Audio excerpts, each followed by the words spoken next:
안녕하세요. 서평 쓰는 남자입니다. 팀 켈러의 센터 처치 소리로 듣는 서평 시작하겠습니다. 연결과 소통의 신학적 비전을 향하여 팀 켈러의 센터 처치.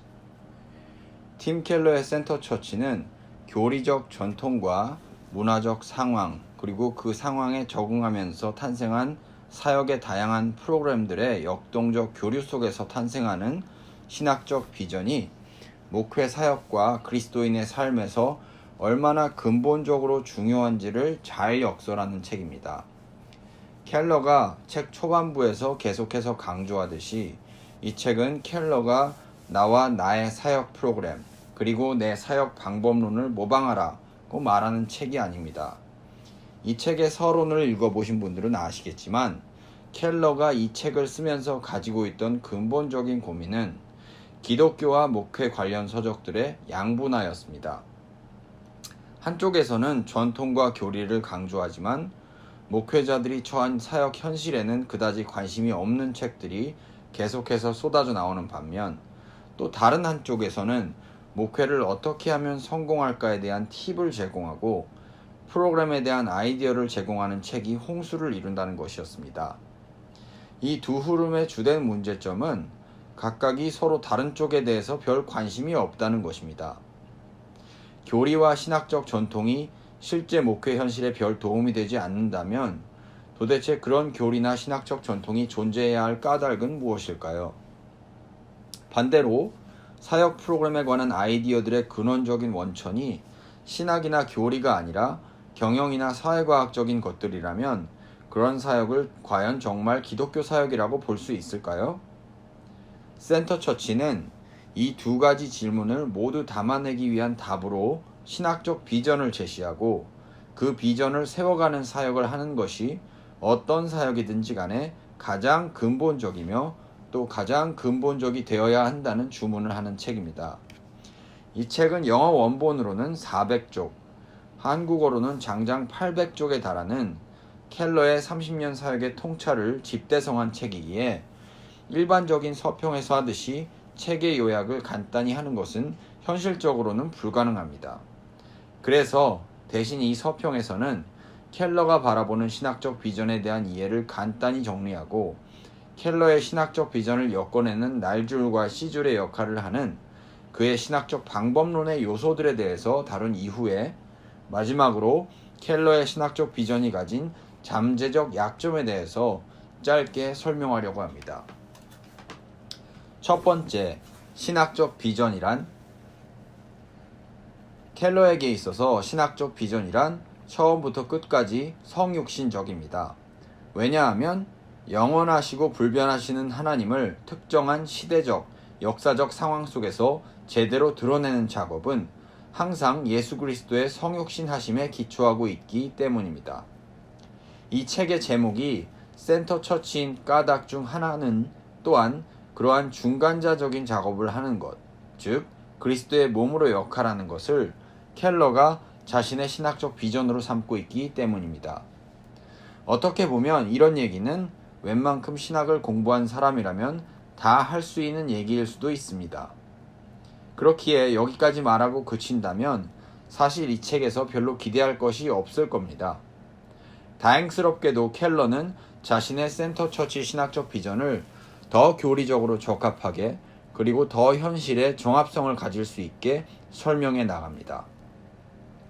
신학적 비전의 주체가 개인이든 공동체이든 간에 신학적 비전의 주체는 주체 자신이 가진 혹은 물려받은 메시지에 대한 성찰을 해야 합니다.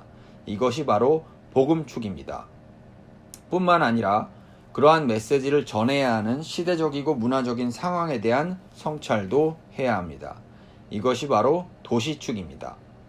그리고 마지막으로 메시지를 문화적 상황 속에서 전한다는 사명을 맡고 있는 교회 공동체에 대한 성찰을 해야 합니다. 이것이 바로 운동축입니다. 그렇기 때문에 켈러는 센터 처치를 구성하는 세 가지 축으로 복음, 도시, 그리고 운동을 제시하는 것입니다. 이 세 가지 축은 서로 떼어내서 생각하면 바로 그 생명력을 잃어버리게 될 정도로 유기적으로 연결되어 있습니다. 복음에 대한 성찰만 있고 도시나 운동에 대한 성찰이 빠질 경우를 생각해 보십시오. 상황에 잘 맞는 복음 메시지를 운동성을 가지고 전할 수 없게 될 겁니다. 또한 도시에 대한 성찰만 있고 복음이나 운동에 대한 성찰이 빠진 경우를 생각해 보십시오. 무슨 메시지를 어떻게 전해야 할지에 대해서 혼돈에 빠지게 될 겁니다. 마찬가지로 운동에 대한 성찰만으로 복음을 도시적 상황 속에서 제대로 전할 수는 없을 겁니다. 그렇기 때문에 이 세 가지는 서로 아주 밀접하게 연결되어 있습니다.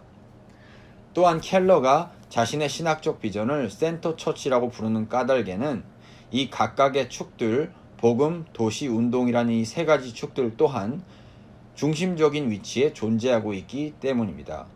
복음 축은 율법주의와 비종교 혹은 반종교 사이에서 중심에 위치하고 있고, 도시 축은 문화에 대한 과도한 적응과 불충분한 적응 사이에서 중심에, 그리고 운동 축은 교회의 소명과 본질을 이해함에 있어서 과도한 조직 체계 및 기관화와 심하게 유연한 나머지 조직이나 체계가 아예 없어지게 되어버리는 상황 사이에서 중심에 위치하고 있습니다. 따라서 독자들은 이러한 세 가지 축이 어떤 의미에서 중심에 놓여 있는 것인지만 이해해도 아마 어느 정도 켈러가 앞으로 하게 될 얘기들에 대해서 예상하시는 것이 가능할 겁니다. 물론 예상을 할 수 있다고 해서 내용에 대한 파악이 쉽게 된다는 얘기는 아닙니다. 이 책은 한 목회자가 자신의 30년 사역 여정을 통해서 얻은 통찰을 전부 담아낸 보석 같은 책이니까요. 사실 켈러가 복음, 도시, 운동이라는 세 가지 축을 자신의 센터처치 신학적 비전의 주된 요소로 삼았다는 점은 여러 면에서 현대의 교회들과 사역자들에게 그대로 모방해도 될 만한 시사점들을 충분히 제공한다고 생각합니다. 특히 도시 지역에 위치한 교회들에게는 더더군다나 말입니다. 하지만 그럼에도 불구하고 뉴욕 맨하탄에서 잘 작동하는 신학적 비전이 서울 강남의 아파트 밀집 지역이나 보스턴의 뉴베리가 지역에서 잘 작동한다고 볼 수는 없습니다. 그렇기 때문에 켈러는 나름대로 신학적 비전을 세우려는 사역자들에게 가이드가 될 만한 질문 몇 가지를 제시합니다. 질문은 8가지이고요. 그 질문을 제가 읽어 나가도록 하겠습니다. 하나, 복음은 무엇이며 어떻게 이 복음을 현대인의 마음에 다가오도록 제시할 것인가? 둘, 문화는 어떤 모습이며 우리는 문화에 어떻게 연결되고 어떻게 대항하면서 소통할 것인가? 셋, 우리는 어디에 있는가? 도심, 외곽, 신도시, 시골 등, 그리고 그 사실이 우리의 사역에 어떤 영향을 끼치는가? 넷, 그리스도인들은 공공영역과 문화생산에 얼마나 참여할 것인가? 다섯, 어떻게 교회 안의 다양한 사역들, 말씀, 봉사, 공동체, 교육 등을 서로 연결할 것인가? 여섯, 우리 교회는 얼마나 혁신적이며 얼마나 전통적이어야 하는가? 일곱, 우리 교회는 도시와 지역 사회에서 다른 교회들과 어떻게 연결될 것인가? 여덟, 기독교의 진리를 문화적으로 어떻게 전달할 것인가?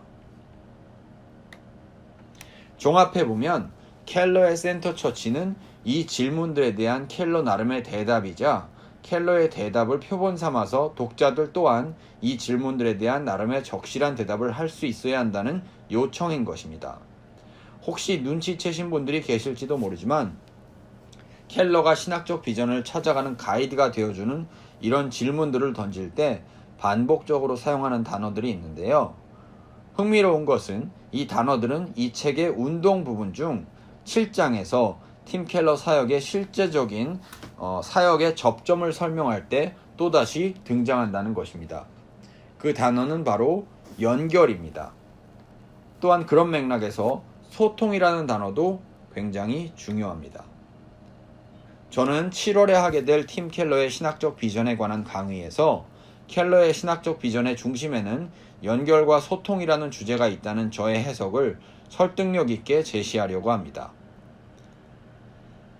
이 서평에서는 지면 한계상 좀 더 자세하게 연결과 소통이 왜 켈러의 신학적 비전의 중심에 위치하고 있는지를 설명할 수 없음을 양해해 주셨으면 좋겠습니다. 그 대신 저는 켈러의 신학적 비전이 펼쳐지는 방식으로서의 그의 신학적 방법론에 대해서 다루고자 합니다. 다만 켈러의 신학적 방법론이 기존의 신학적 방법론들 중 어떤 것에 가깝다라고 규정짓기보다는 켈러가 신학하는 방식을 관찰하면서 도출할 수 있는 세 가지 원리들을 설명하고 센터처치의 내용을 통해서 그러한 원리들이 어떻게 적용되고 확증되는지를 설명하고자 합니다. 두 번째, 켈러의 신학함의 특징들. 경험의 회복, 대화 중심, 상호 비판적. 켈러가 신학하는 방식을 잘 살펴보는 것은 센터 처치를 이해함에 있어서 또 독자들이 나름의 신학적 비전을 만들어 나가는 데 있어서 매우 중요합니다. 왜냐하면 신학적 비전은 신학함에 대한 구체적인 방법론이 없이는 펼쳐낼 수 없기 때문입니다. 이것은 마치 정말 맛있는 음식을 만들고 싶고 그런 음식을 머릿속에서 사진처럼 선명하게 떠올릴 수 있다고 하더라도 실제로 그 요리에 들어가는 재료들을 얼마나 어떻게 배합해야 할지를 모른다면 그 요리를 만들 수는 없는 것이나 마찬가지입니다. 자신의 신학적 비전을 아무리 거창하고 멋들어지게 설명할 수 있다고 해도 그 비전을 실제 목회 현실 속에서 어떻게 펼쳐나가야 할지를 모른다면 그런 신학적 비전은 무용지물에 지나지 않기 때문입니다. 비록 이 서평에서 켈러의 신학적 방법론에 대한 완전하고도 자세한 분석을 할 수는 없습니다만 켈러가 보여주는 기본적인 신학함의 원리 몇 가지를 정리할 수는 있습니다. 기본적으로 복음주의 신학이 가지는 하나님의 말씀으로서의 성경에 대한 존중을 전제하고 저는 켈러가 자신의 신학적 비전을 펼쳐내기 위해서 1. 경험의 회복, 2. 복음과 상황 사이의 대화, 3. 복음과 상황 사이의 상호 비평적 역동이라는 세 가지 방법론적 원리를 따르고 있다고 생각합니다. 1. 경험의 회복. 켈러의 신학함에는 경험의 중요성에 대한 강조가 있습니다. 사실 전통적으로 웨슬리의 사변형이라고 불리우는 신학함의 네 가지 요소에도 경험은 항상 이성, 전통, 성경과 함께 들어가는 중요한 요소입니다. 우리가 경험하는 것들이 우리의 신학함에 포함되지 않는다면 그 신학은 아무런 공감도 얻어낼 수 없을 것이기 때문입니다. 켈러에게 있어서 경험은 양날의 칼과 같습니다. 그가 서구교회의 세 가지 우상에 대해서 말하는 동영상에서 그는 경험이 서구교회의 우상이 되었다고 말합니다. 특별히 서구의 개인주의에서는 개인의 경험과 체험이 개인의 가치 판단의 유일한 잣대가 되는 경향이 강하기 때문에 더더군다나 그렇습니다. 이런 상황 속에서 수많은 복음주의 교회들은 경험을 아예 무시해버릴 뿐 아니라 성경과 경험을 서로 반대되는 것으로 이해하는 또 다른 극단으로 가게 되기도 했지만 켈러의 경우는 오히려 경험이 신학함에 있어서 가지는 중요성을 더욱 강조합니다. 그것은 켈러에게 있어서 진정한 영적 변화란 언제나 마음에서부터 시작되기 때문입니다. 켈러의 홈페이지에 실려있는 기독교가 바라보는 마음에 대한 혁명적인 관점의 일부를 인용하겠습니다. 성경이 마음에 대해 말할 때는 감정 이상의 것을 말하고 있다. 우리의 마음으로 감정을 느끼는 것은 맞다. 그러나 우리는 마음으로 생각하고 추론한다. 그리고 마음으로부터 행동한다. 우리의 마음은 인품의 핵심이며 근본적인 헌신의 장소, 전인의 통제센터이다. 마음에 있는 것이 우리의 생각, 행동, 감정을 지배한다. 지정의가 모두 마음의 뿌리를 내리고 있기 때문이다. 여기서 보신 것처럼 마음은 감정을 움직입니다. 그뿐만 아니라 우리의 모든 인간됨의 체험과 관련되어 있습니다. 그렇기에 성령에 의해서 복음의 진리가 가슴에 깨달아질 때 우리는 신중하고도 확실한 성령의 도우심으로 자신을 새로운 방식으로 바라보게 된다고 켈러는 말합니다. 또한 켈러는 사람들의 마음에 깨달아지고 적용되어야 한다. 이런 일이 진정으로 일어날 때 명목상의 그리스도인들이 회심하고 무기력하고 약한 그리스도인들이 강건해지며 비신자들이 아름답게 변화된 그리스도인 회중들을 보고 마음 깊이 매력을 느낄 것이다 라고 말합니다. 마음에 대한 강조는 저절로 현대인의 경험에 무게를 두는 신학함으로 이끕니다. 하나님의 임재는 우리가 체험하고 경험하는 것이지 머리로만 이해하고 마는 것이 아니기 때문입니다. 여기에 덧붙여서 얘기할 수 있는 것은 켈러가 특별히 우리의 경험들 중에서 감정에 큰 관심을 보인다는 것입니다. 켈러에게 있어서 우리가 느끼는 것들은 우리가 의식적으로, 무의식적으로 스스로를 어떻게 이해하고 있는지를 엿보게 해줍니다. 그렇게 켈러는 복음을 믿는 사람과 종교를 가지고 있을 뿐인 사람이 가진 차이를 이렇게 설명합니다. 종교를 가지고 있을 뿐인 사람의 경우 비난을 당할 때 격노하거나 무너진다.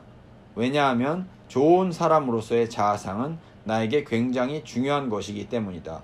이런 자기 이미지에 위협이 되는 것들은 어떤 비용이 들더라도 없애야 한다. 라고 말하고, 복음을 믿는 사람은 비난을 당할 때 씨름을 한다. 그러나 내가 좋은 사람으로 보이는 것이 필수적이라고는 생각하지 않는다. 나의 정체성은 나의 공로에 있는 것이 아니라 그리스도 안에서 나에게 주신 사랑에 있기 때문이다. 라고 표현합니다. 2. 복음과 상황 사이의 대화. 켈러의 신학함에서 성경과 전통은 중요합니다. 하지만 상황과 문화 또한 매우 중요합니다. 그렇기 때문에 센터 처치의 첫 번째 축이 복음이라면 두 번째 축은 도시가 됩니다. 그리고 첫 번째 축과 두 번째 축은 계속적으로 끊임없이 대화를 나눕니다. 복음이 상황을 섣불리 무시하지 않습니다. 현대 복음주의 교회들의 지배적인 정서는 복음을 표현하고 선포하는 데 있어서 전통적인 방식을 고집하는 경향이 강하고, 상황이 어떠하든지 간에 전통적으로 물려받은 복음의 표현 방식을 따라서 복음을 선포하는 것이 마치 하나님에 대한 충성과 사랑인 듯이 표현되지만, 사실 그것은 복음을 표현하는 모든 방식은 상황에 따라 달라질 수 있으며 달라져야 한다는 상황화의 원리를 무시한 것이라는 것이 켈러의 주장입니다. 켈러를 인용합니다. 간과하기 쉬운 역설이 있다. 우리가 보편적인 진리를 특정한 문화의 맥락에서 표현해야 한다는 사실은 진리 자체가 상실된다거나 덜 보편적이라는 의미는 아니다. D.A. 카스는 말한다. 인간이 설명하려는 어떤 진리도 문화를 뛰어넘어 분명히 표현되는 것은 전혀 없다. 그렇게 표현되는 진리가 문화를 초월하지 못한다는 것은 아니다. 만일 초문화적이고 단일한 복음을 제시하는 방법이 없다면 상황화는 불가피한 것이다. 당신이 어떤 언어를 사용하고 어떤 표현을 사용할지를 선택하는 순간 언어와 표현에 담긴 문화적 요소들이 결부될 것이다. 라고 말합니다. 즉, 복음은 상황에 대한 답을 제공해 주지만 항상 특정한 상황에 맞게 표현된 복음만이 그렇게 할 수 있습니다. 복음을 표현하는 방식은 상황과의 대화를 통해서만 결정된다는 것입니다. 과거에 복음을 표현하던 방식을 고집하는 대신 현대인들과 현대 문화가 드러내는 방식에 대한 주의 깊은 관찰을 통해서 복음이 가진 다면적이고 무한한 깊이의 일부, 특별히 현대 문화와 현대인들에게 잘 적용될 만한 부분을 찾을 수 있게 됩니다. 그렇기에 문화와의 대화, 상황과의 대화는 필수적입니다. 켈러의 신학함에 있어서 대화의 원리의 중요성은 단순히 복음을 전파하기 위한 도구적인 차원에서 그치지 않습니다. 오히려 복음과 상황 사이의 대화의 중요성은 일반 계시로서의 피조계에 대한 좀 더 근본적인 이해에 뿌리를 내리고 있습니다. 일반 계시로서의 인간 문화의 선함에 대해서 설명한 후에 켈러는 이렇게 말합니다. 문화에 대한 이런 이해가 없다면 그리스도인들은 세상 사람들의 기여를 축복으로 여기지 않고 세상과 단절되어 자족할 수 있다고 생각할 것이다. 하나님이 보다 넓은 문화 속에서 은혜롭게 나누어 주신 지혜들을 높이 평가하지 않는다면 그리스도인들은 왜 비그리스도인들이 종종 도덕의 실천이나 지혜, 기술에 있어서 더 뛰어난지 이해하는데 어려움을 겪을 것이다. 라고 말합니다. 세 번째, 상호 비평. 대화의 원리가 좀 더 심화되면 상호 비평이 됩니다. 켈러의 신학함에 있어서 마지막으로 제가 설명하고 싶은 원리는 복음과 상황 사이의 대화를 통해서 상호 비평적인 관계가 성립된다는 것입니다. 즉, 복음과 상황이 서로를 견제하고 비평하면서 도전하게 된다는 것입니다. 복음은 상황에게 어떠한 도전과 비평을 받게 될까요? 켈러는 자신의 설교 준비를 통해서 경험하게 된 에피소드를 나눕니다. 시간이 흐르면서 이 만남들은 나의 설교 준비에 깊은 영향을 끼쳤다. 성경을 연구할 때 새로 알게 된 교우들의 질문들과 반대들이 여전히 귀에서 울리면서 전에는 보이지 않던 본문의 새로운 의미들과 적용들이 보이기 시작했다. 지난주에 만났던 회의론자가 생각나면서 이것이 바로 그녀가 불평하던 것이구나, 또는 이것은 그의 질문에 답을 주고 있어 하는 순간들이 생겼다 라고 말하고 있습니다. 이 말은 사실은 상황이 복음에 주는 도전이 복음 자체에 대한 근본적인 도전이라기보다는 복음을 담고 있는 기독교 문화의 한계에 대한 도전임을 뜻합니다. 성경과 복음의 메시지는 굉장히 다양하고 다층적이기에 특정한 시대의 특정한 기독교가 복음의 메시지를 모두 담아낸다는 것은 언제나 불가능한데, 그러다 보니 특정 시대의 특정한 기독교는 항상 복음의 총체성에 못 미치게 되고, 상황과 문화의 질문과 비평은 기독교 문화에 가려졌던 복음의 또 다른 측면을 드러내주는 선순환을 불러일으킨다는 것입니다. 그렇다면 복음은 상황에 어떤 비평과 도전을 던져줄까요? 말할 것도 없이 켈러는 복음이 현대성 자체에 대해서 근본적으로 도전한다고 주장합니다.